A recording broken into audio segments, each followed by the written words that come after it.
Hello दोस्तों, आज का जो टॉपिक बहुत ही इम्पोर्टेंट होने वाला है जो कि रहेगा हीट इंजन पे। दोस्तों, हीट इंजन एक ऐसा टॉपिक है जो आपको 11th 12th या फिर अगर आपकी आगे मैथ्स फील्ड है तो आपको कॉलेज में भी बहुत काम देगा। बहुत इंपॉर्टेंट टॉपिक होने वाला है और बहुत ही इजी भी है, आसानी से आप इसे समझ सकते हैं। देखिए, heat engine is the device which convert chemical energy of fuel into heat energy. देखिए, हीट इंजन एक ऐसा डिवाइस है जो कि क्या करता है, केमिकल एनर्जी, फ्यूल की जो केमिकल एनर्जी है उसे हीट एनर्जी में कन्वर्ट करता है। देखिए, कोई भी अगर इंजन वर्क करेगा तो उसे फ्यूल की, पेट्रोल, डीजल या फिर सीएनजी की ज़रूरत पड़ेगी वर्क करने के लिए। ठीक है, वो एनर्जी हमारी हो जाएगी केमिकल एनर्जी, जिसको वो कन्वर्ट करेगा इंजन हमारा हीट एनर्जी में। ठीक है, हीट एनर्जी में कन्वर्ट करने के बाद क्या होगा, and this heat energy is utilised converting it into mechanical energy. फिर जो हीट एनर्जी होगी वो कुछ ना कुछ वर्क करेगी। ठीक है, अगर इंजन से आपको सोर्स मिल रहा है, ठीक है, वो सोर्स थोड़ा कहीं ना कहीं एब्जॉर्ब होगा और वो एब्जॉर्ब होने के बाद कुछ वर्क करेगा। ठीक है, यूटिलाइज करेगा, उस एनर्जी को क्या करेगा, यूटिलाइज करेगा और उसको चेंज किस में कर देगा, केमिकल एनर्जी में, जिससे क्या होगा, सिस्टम आसानी से वर्क कर पाएगा। देखिए, आप इसे डायग्राम के थ्रू मैं आसानी से समझाने की कोशिश करूंगी। देखिए, मान लीजिए कोई भी सोर्स है, ठीक है, एक इंजन है जिसका हम सोर्स ले रहे हैं। ठीक, अब इस सोर्स को हम मान लेते हैं Q1। अब ये जो सोर्स है, मान लीजिए ये फ्यूल है, पेट्रोल है या कुछ भी है, ठीक है, हम फ्यूल समझते हैं इसको। अभी हमने इंजन को क्या दिया है, फ्यूल, मतलब केमिकल एनर्जी हमने दी है, तो ये कुछ ना कुछ वर्क करेगा। हमने किसको दी है एनर्जी, इंजन को। ठीक है, इंजन को हमने क्या दी है, सोर्स दिया है, मतलब कि एनर्जी दी है हमने केमिकल। अब ये इंजन में जाके ये हीट एनर्जी प्रोड्यूस करेगी और हीट एनर्जी प्रोड्यूस करने के बाद ये क्या होगी, वर्क करेगा। हमारा जो सिस्टम है वो वर्क करेगा। ठीक है, वर्क करेगा। अब देखिए, जब हम किसी भी सिस्टम को एनर्जी देंगे तो वो पूरी एनर्जी से वर्क नहीं कर पाएगा, कुछ ना कुछ वो रिड्यूस भी करेगा। ठीक है, और जो ये रिड्यूस करेगा वो हमारी सोर्स एनर्जी जाएगी हमारे सिंक में।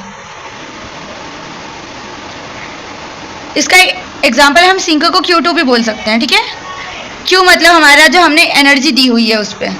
ठीक, अब मान लीजिए एक बाइक है, अब उस बाइक में हमने पेट्रोल डाला। ठीक है, पेट्रोल डालने के बाद क्या होगा, सिस्टम इंजन में जाएगा, इंजन कुछ ना कुछ वर्क करेगा और जो खराब एनर्जी है हमारी, ठीक है, वो हमारे सिंक के थ्रू, जो धुआं निकलता है ना बाइक से पीछे से, वो हमारा सिंक होता है। ठीक है, जिससे हमारा जो वेस्ट मटेरियल होता है वो बाहर आता है।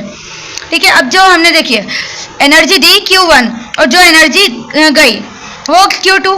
देखिए, अब ये सोर्स से एनर्जी जा रही है तो ये हमारा माइनस में आएगा। ठीक है, चलिए मैं इससे समझाती हूँ। वर्क डन, अभी सिस्टम में हमारा वर्क किया है तो हम वर्क को हम लिख सकते हैं कि हमने Q1 उसको दिया है। ठीक है, तो हमारा हम वर्क कैसे निकाल सकते हैं, हमने जितना उसको एनर्जी दी है, ठीक है, और जितनी उसमें से वेस्ट हो गई है हम उसको हटा देंगे।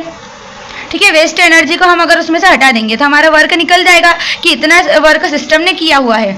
ठीक है, जैसे हमने एनर्जी दी, जितनी एनर्जी है हमारे पास हमने उसको दे दी। ठीक है, अब जो वेस्ट हमारा निकल रहा है वो सिंक से बाहर निकल गया तो वो हमारा माइनस में चला गया है। ठीक है, ये नहीं, ये हमारा ये सिंक Q2 हमारा माइनस में चला गया है तो हमारा वर्क निकल गया है। ठीक है, मतलब कि हमने जो टोटल एनर्जी उसमें दी है और जितनी उसमें से वेस्ट हुई है उसको हम अगर हटा देते तो हमारा जितना वर्क उस इंजन ने किया है वो हमारा इसमें से आसानी से निकल सकता है। ठीक है, अब इसकी इफिशियंसी भी हम निकाल लेते हैं। देखिए,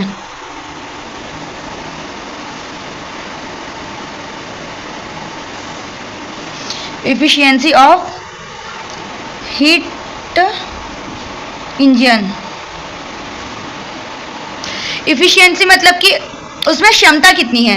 ठीक है, हमारे जो हीट इंजन है उसमें क्षमता कितनी है कि वो कितना वर्क कर सकता है, ये हम इससे निकालेंगे। ठीक है, इसका एक फॉर्मूला होता है। देखिए, सिस्टम ने जितना वर्क किया हुआ है, ठीक है, वर्क हम W से डिनोट करेंगे, उसको हमने जितना सोर्स से दिया हुआ है Q1 उसको हम डिवाइड करेंगे मल्टीप्लाई 100।